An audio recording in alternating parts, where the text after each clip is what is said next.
I'm a creative, but I really like live technology. Technology can be used to amplify an event. It can be used to get people and drive people to your event. And it can be used to make your event larger and better. But it has to be something that people trust. If people are going to come to your event, then they have to trust what you have to offer. And if they're going to trust what you have to offer, they have to trust any technology that you provide. So therefore, I say trust. The first thing you have to build, if you want people to turn up, is you have to build a network around your actual customers, your consumers. And think of them not as consumers, but think of them as an audience. So what we want is a network. That network needs to be something that can be dipped into. It's always on. It's continuous. They decide when they opt into it, they decide when they opt out of it. So you will build a network using all sorts of technological devices, whether it be web platforms, whether it be apps, whether it be any way that you want people to talk to you, it has to be done on a network basis. So that value proposition becomes technology. Now, if you're going to use technology, it has to work. Everything that we're currently doing at the moment is relatively new, and there is a technological revolution which is also occurring. 10 years ago, Apple only invented the iTunes. 5 years ago, the first iPhone came out. So in that 5 years, things have changed remarkably. 5 years ago, there was no smartphones, there was no Samsung S4, and there was no Twitter. So all the things that you're using at the moment are relatively new. So although the technology is real, it's also extremely naive in the way that we're using it at the moment, and everything has to be developed, and it has to be developed to work better. If the technology that we use doesn't work, then we will drop it really, really quickly. As you can see up there, mobile is taking over from fixed line. We saw from the Eventbrite presentation earlier on that mobile carries on, it elongates the use, but if it doesn't work, people drop it really, really quickly. Now, all of your technology will amplify your event. When Apple have an event, there are approximately 110,000 tweets per second. Now, that's an amazing figure. What it means is there may only be 1,000 or 2,000 people in that room, but because of the digital amplification, because other people are tuning in to what's occurring, that the event grows larger. Events begat events. On a smaller scale, a job that we work on, because we work in a lot of consumer and so forth, there is an event called London Fashion Week. As you'll see it generates an awful lot of publicity and so forth. It's a wonderful consumer event. It starts off as a trade event, and about 11 to 14,000 people move in during that trade event. It's in Somerset House, and because of the actual nature of the venue, you can't get any more than 34,000 people through the whole week that the thing's on. But over that period, it generates 1.5 million tweets. That means, it doesn't mean that everybody that goes there, the 34,000 people, are all tweeting 17 times a second. What it means is that they are joining in that live event, and they are talking to people on a face-to-face basis, because that's what it's all about. It's about people. But that audience tells other people outside the audience. In other words, the network that London Fashion Week generated to get 34,000 people to their event, they all bring their own network with them. And as they bring their network, they amplify your event. As they amplify your event, it becomes bigger. If they were to move out of Somerset House, which we've advised several times, they will grow that. They could easily grow that to 74, 75,000 people because it's oversubscribed. They choose to keep it like it is, but we can still amplify their event in the digital arena. Now, if you're going to run an event, you must be really clear and understand exactly what your proposition is. Your event must offer value to the people who are going to give their time. If they're going to give their time to you, then you have to give something in return. So understand exactly what your proposition is. Now, a recent poll that was done by MPI, FaceTime, looked at live events versus other medias that are used, and 83% of people said they did it for sales. Whether it be a conference, whether it be an exhibition, whether it be a trade show, 83% for increased sales, because they're either going to sell directly or they're going to meet someone they can sell to. Brand awareness was right behind it, so the little flag waving is happening at the same time. And then you have the more convex conference delegate-based thing where there's enhanced product knowledge or you're sharing something. The very best events obviously have knowledge base, like you're getting today, alongside the opportunity to do other things. You're in live events. Everybody here puts people together, connecting with somebody else, face-to-face, in a live environment. If you're going to provide a digital amplification, or you're going to provide a digital network around that, whether it be by social media or any other way you're going to do it, it must be live. Because, according to Ofcom, 76% of us have either got access to fixed line or mobile broadband. 1/3 of all page views that are currently looking at, particularly in the UK, are all done on mobile. Mobile is the nearest you're going to get to live media for digital, because it's actually a responsive media. The amount of content that is produced, as you saw in Jez's presentation earlier on, is increasingly being generated by your audience, by the people who you're actually inviting to your events. So don't ignore them, embrace them. It might be chaos, but you know, Pythagoras had 3 elements of beauty. The first one was taxis, which is order out of chaos. The beauty of doing something using event technology or using digital technology is that you can make some order out of it because you can develop metrics, and the metrics will tell you how to do it better. So everything that you do, make sure that it's done live. What it means is that when you create an event, you can respond live.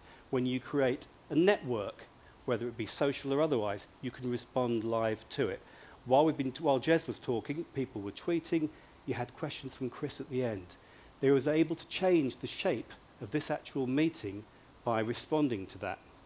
Now, an awful lot of companies are producing apps or producing interfaces whereby you will be talking digitally to your customers. 11% of them spending £105,000 each on UX or UI, user interface experience testing. So they're really worried about how their technology interfaces with their public, their audience. If you're running an event, you have to apply exactly the same approach to how your people interact with your customers, with your audience. Because if you lose their trust, you lose their engagement. If you lose their engagement, your event won't grow. So having established a rough backbone to your event, that you're going to create a network that is digital, which is going to amplify the actual face-to-face that occurs, you then have to create a structure. You will pick the right platforms, whether it be web platforms, whether it be an app, whether it be HTML, anything that you're going to interact with your people, you create that as a structure and you start to apply your event to it. First rule, control your own data. So if you're going to, anything that you do, measure it. So employ a registration company, a professional registration company. You saw 3 of them today, you've got plenty to choose from. That will mean that you will know exactly who you're talking to at any given time. You'll be able to produce some analytics from that. You'll be able to interact with them. Now, brands that measure their events seem to grow more. 5% growth from brands that measure their event programs. That's almost exactly the same figure, I think, on slide number 6, which is for mobile. Medias have suffered quite a lot. They've had a hard time sort of holding their own, but mobile is driving the normal medias at the moment because it's the nearest to live. So align mobile live with what you do. Make sure that that data actually comes alive. This was a client of ours who was at an exhibition called BET, which is an education show. It's all about education technology. There is a professional registration company. The registration company provided all the data. Everyone's walking around with a badge on, and the badge has got your name. Instead of that registration data stopping at the threshold of the event, it was live. It was live inside the hall. So as soon as we were given that project to look at, the first thing we did was we called up all of the data from the previous year. And we said, fine, you know, it's BET. What's the average number of leads per exhibitor at that trade show? It was 339.2. Our potential client, Frog Trade, a lovely little company in Halifax that makes this beautiful platform, they were taking 1475 leads. So either their product was 3 to 5 times better than everybody else's, or they worked 3 to 5 times harder. And it was trying to work out how they did that. So therefore, with 34,000 people coming through the door every day, we knew that they were going to be mobbed.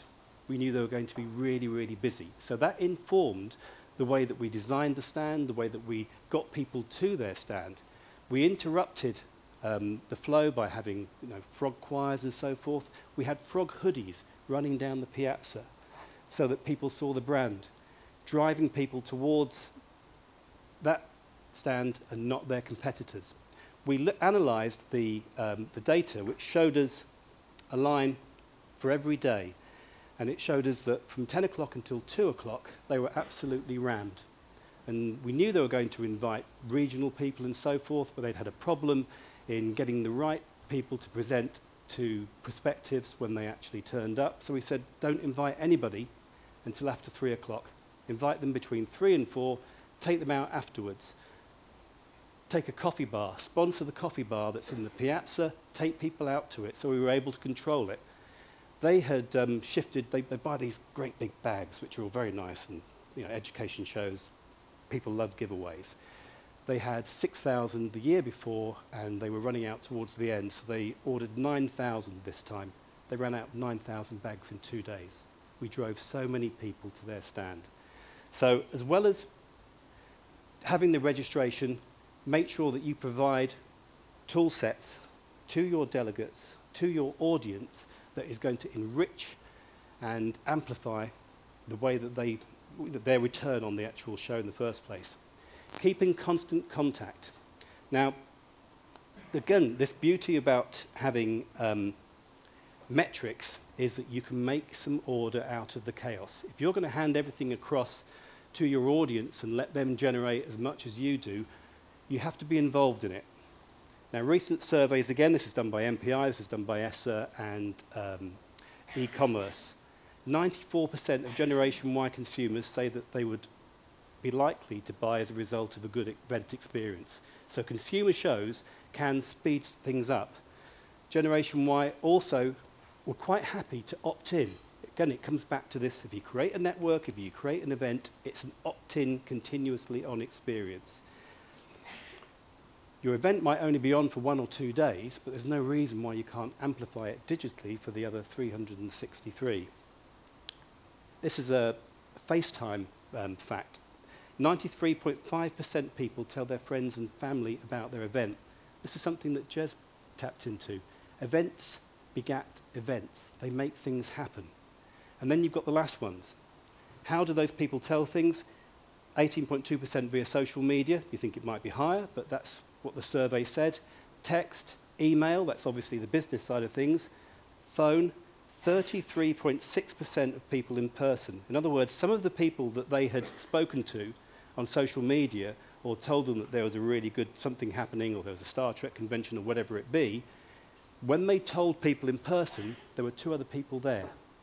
So again, it's amplifying it. You can now understand how the British Fashion Week can generate 1.5 million tweets from 34,000 visitors. You can make your event so much bigger than it is, so much more important than it is. Now, technology is everyday, and it has to be an everyday experience. So anything that you give people,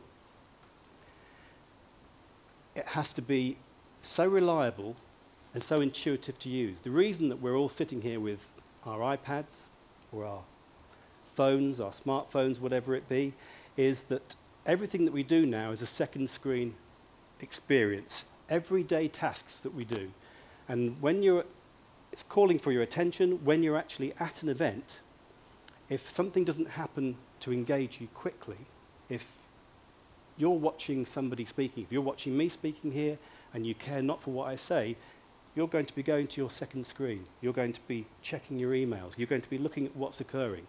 So therefore, when people come to your events, that intuitive behavior must be harnessed. They're already going to do it. Make sure that you engage with technology which allows you to have a prominence in their network. You can't dominate their network because that isn't the way it works, but you can be prominent.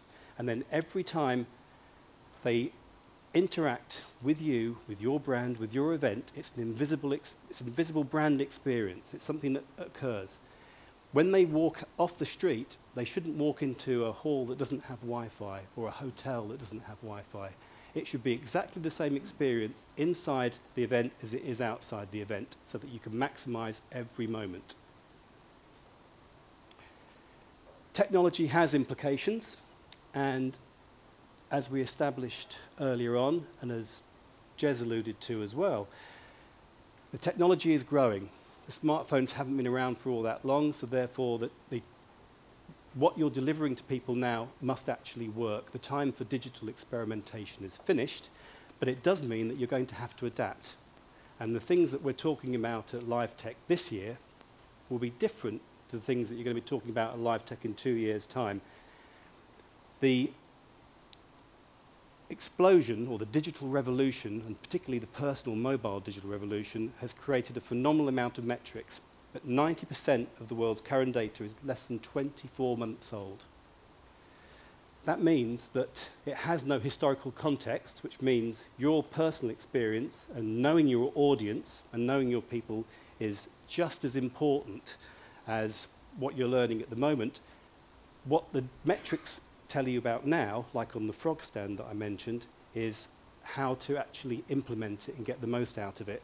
But you will have to change as time goes on, because the new data will be more intelligent and it will tell you more about your audience. So if people are going to interact with you, like the hubs that you saw in the last presentation, your social media becomes a window on your event. You want to create touch points.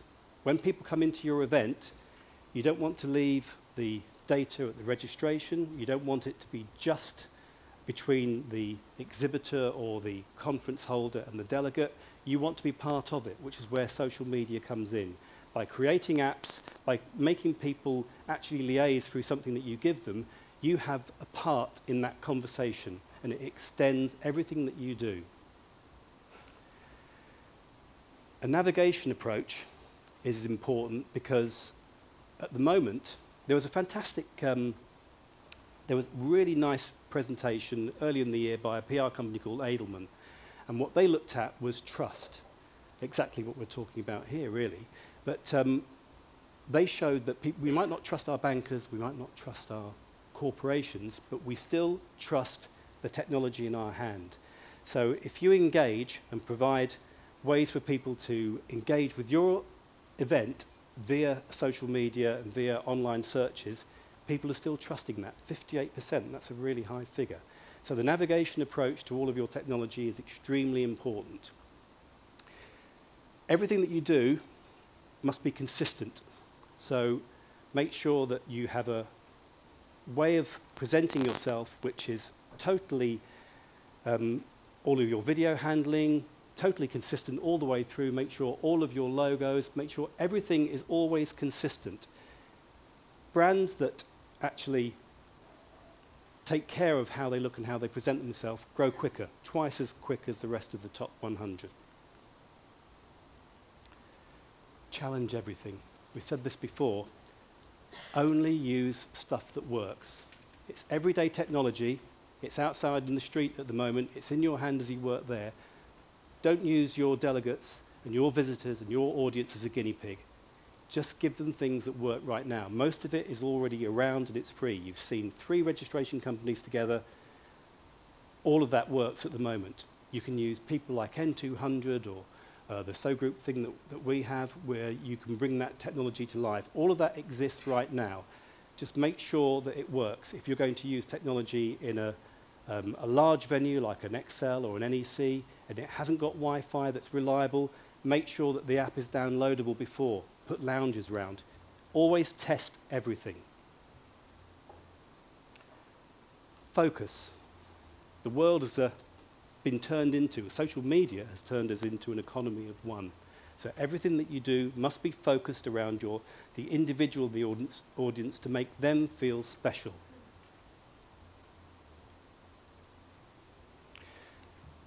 You're no longer broadcasting en masse, which you've heard, what, 3 times today. It's a question of storytelling to an individual, making them feel special. It's not story yelling, you're not shouting at people anymore, you're trying to be prominent in their networks, not dominate it.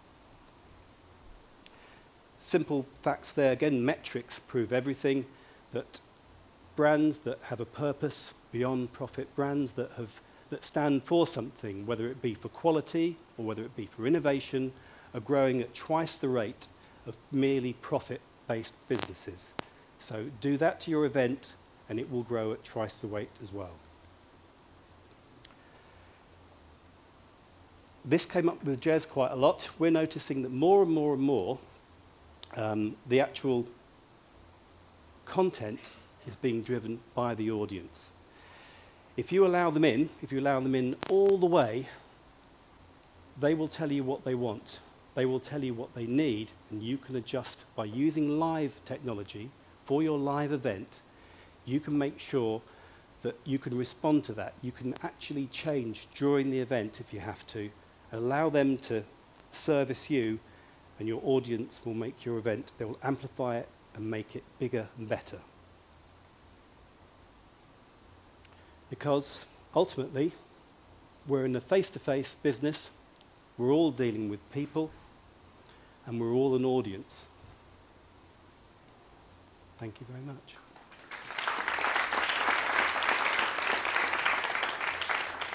So, being as it's an audience, we're now going to turn this over, and you've heard about registration this morning and technology. You've heard about the delegate proposition from Jez before us.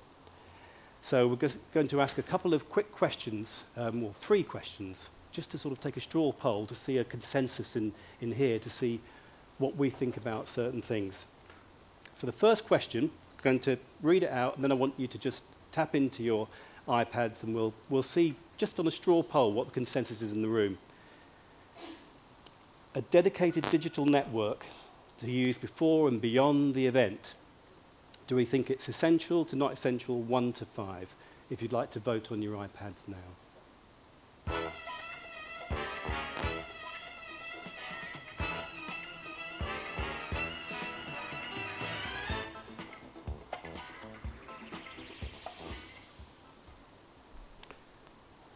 So, fortunately, we're at LiveTech, and LiveTech is about event technology, and we all think it's pretty important. So that's what we'd expected, but an interesting consensus. Okay, next question. We've also heard an awful lot about registration, professional registration, whether it be managed or otherwise. So, do we think it's essential to not essential to boost the event effectiveness? And it's boosting the event effectiveness. That's what it's all about here. If you'd like to vote on your iPads now.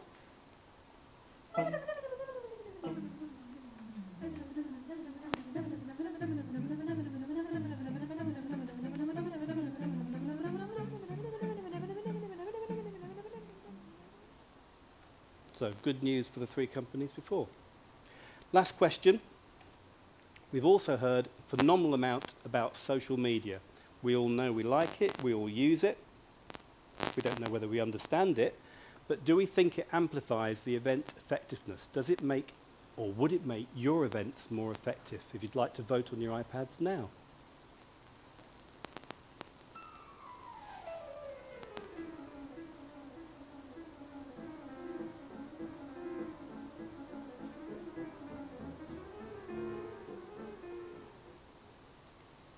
Thank you very much.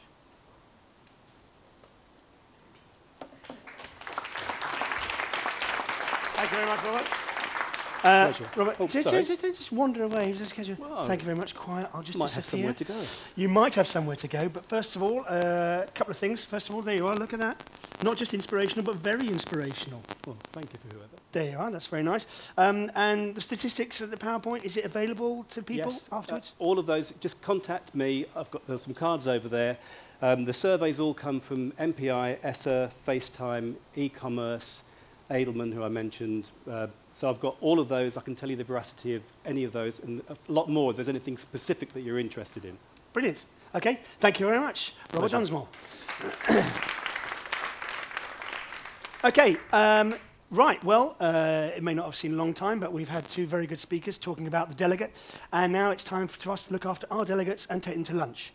It's lunchtime. You have an hour and 10 minutes. I'd really like to start in here at 2:30. I know we might start shipping you in at about 25 past, but you've got an hour and 10 minutes. This gives you plenty of time to eat, and also, of course, to go to Luma, which is out in the Helio Lounge, and get yourself a lovely bag, a customized bag, beach bag, ready for the summer. There you are, you see. That's me on the front. That's my daughter, Matty's dad, Matty's bag.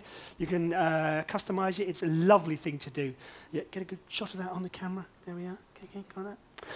Okay, so it takes, you go and have a photo done, and then you can play around with it, and then they've got to print it up. So give yourselves time to get that, because they're great fun. I'm sure Tim Williams is going to be up here talking from Luma later. I'm sure he'll be around maybe afterwards. But, what? Eh? Both exits. Oh, yeah, no, we see no expense spent for you lot. Both exits are available to you. I'm now going to introduce you quickly. He wants to talk very briefly about a little hashtag of his. It's the man himself, Will Broom. He's back. Come on. Just a second before you go to lunch. Am I on? Yes. Yeah, great. God, it's great. I can't even hear I am. I had a great story about Robert Dunsmore, but I'll have to tell you that another time because there isn't really much time. But we've created a little bit of fun, but it's actually a serious side behind it, and it's a Twitter hashtag called #EventStories.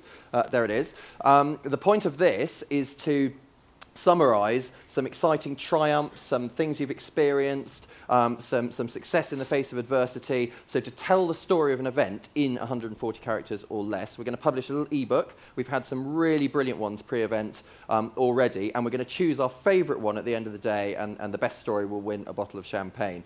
So it's a bit of fun to think about over lunch. #EventStories. Please do submit yours if you want to appear in the ebook we're going to provide. And just to set the scene, I've got one example that was tweeted in, which I think is absolutely brilliant, and I've always thought it's brilliant for several days until I told it to someone yesterday, and they looked at me and looked like they were about to burst into tears and said, "That's a horrible tragedy. How can you possibly say this to me?" I don't think it is actually in a way, but hopefully it won't come across as that. Well, the tension's unbearable. Let us know. And it was. This was the tweet: lavish Indian wedding in the US. Elephant shipped in. Elephant, unfortunately in brackets, dies in ballroom night before. Wedding has ceremonial mountain. Which obviously was so hold on. So what? Hold on. So the elephant is kept in the room overnight, presumably. Yeah. Because they can't put it anywhere else. It hasn't got a room. It hasn't booked a room. So it's fake, Clara. Surely not. Delegate. You see, delegate management. You've got to look at elephant management. And it's just there. And so what? They disguised it? Okay. Yeah. So the real story was, and this happened in America, was that the only way to get the elephant out through the loading bay would have been to carve it up with chainsaws, literally, which would have been gruesome. So they decided not to, and it was a massive improvisation, and they covered it in all sorts of sheets and flowers and things, and had a themed mountain, and only the organisers knew that had happened. And no one mentioned it at all? Not at all. Typical. No one can discuss the elephant in the room. It's a terrible thing. Oh, it's hilarious. There you go. I try. Right, thank you very much, Will. Lunch is available, and both exits, of course, as Peter was keen to point out. Enjoy yourselves. We'll see you back in here to start at 2:30. Thank you very much.